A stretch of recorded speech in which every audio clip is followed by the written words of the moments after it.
Sardar Nayak Yellareddy constituency youth president ని. ఏదైతే 2-3 రోజుల నుంచి అతి భారీ వర్షం కురుస్తుందో దానివల్ల చాలా నష్టపరిహారం జరుగుతుంది. ఎందుకంటే గతంలో ఎన్నడూ 30-40 సంవత్సరాల కింద ఇంత వర్షం వచ్చిందని చెప్తున్నారు, కానీ మేమైతే ఎన్నడూ చూడలే.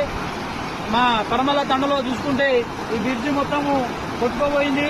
అదేవిధంగా బొగ్గు గుడిసెలో నిన్న 10 మంది దాకా ఇరుక్కుంటే మన గౌరవ ఎమ్మెల్యే మదన్ మోహన్ సార్ గారు మినిస్టర్తో మాట్లాడి రిస్క్ టీంతో మాట్లాడి వాళ్ళను బయట తీయడం జరిగింది.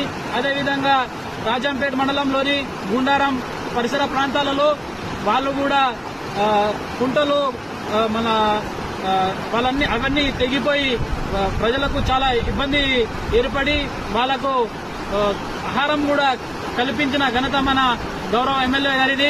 ఎమ్మెల్యే సార్ కూడా ఈ 2-3 రోజుల్లో విలేజ్ అన్ని తిరుగుతూ విలేజ్ లో ఉన్న సమస్యలను వాళ్ళ మళ్ళా అతలస్థితులను ఉన్న ఇళ్లను కూడా పరిశీలిస్తున్నారు.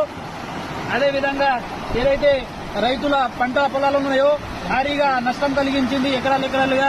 అదేవిధంగా వైర్లు, గుడ్లు, బోర్లు అన్ని రైతులకు అన్ని కొట్టుకుపోయింది. కాబట్టి ఇక 2-3 రోజులు భారీ వర్షం ఉందంటారు. కాబట్టి రైతులు మరియు ఎల్లారెడ్డి నియోజకవర్గ ప్రజలు ఎవరు కూడా బయటకు రావద్దు అని చెప్పి, ఒకవేళ రిస్క్ ప్రదేశాలలో ఉంటే ఎంఆర్ఓ గాని ఎస్ఐ గారి గాని లేకుంటే మాకు కూడా తెలియజేస్తే మేము మీ దగ్గర రిస్క్ టీం గాని లేకపోతే ఏదైనా సమస్యలకు పరిష్కారం చేసే విధంగా మేము ప్రయత్నిస్తామని తెలియజేస్తున్నాము.